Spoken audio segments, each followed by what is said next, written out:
J'ai eu un parcours avec des hauts et des bas. Alors déjà, c'était une autre époque, hein, parce que moi j'ai commencé, il n'y avait pas de conseils, Hmm. tu pouvais pas acheter la formation d'Yomi en ligne, tu pouvais pas regarder de vidéos YouTube, donc je- on n'a pas beaucoup d'écart. Hmm.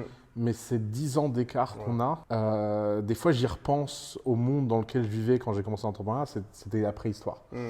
Et donc ce qui s'est passé, c'est qu'au début, assez opportunistiquement, j'ai commencé avec un business de service. Je vendais des sites web. Ok. Et puis j'avais des potes qui savaient faire des sites web, mais ils ne savaient pas les vendre. Donc je les vendais plus cher qu'eux pouvaient les vendre et je gardais la Ok. différence. Ok. Mais c'était n'importe quoi.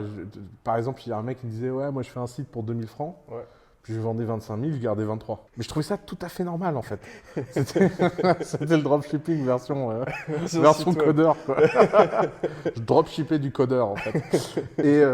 Et puis en fait, comme personne sait rien sur rien, que t'as personne pour te conseiller, t'as personne Ouais. pour te mentorer, Ouais. moi j'ai commencé à brasser du cash, avoir de l'argent. Et donc je pensais que j'étais très très fort. Tu Ok. vois, j'avais... Et puis un jour, j'ai créé une vraie start-up, au sens où cette fois il y avait un produit, de la R&D, des employés, un conseil d'administration, etc.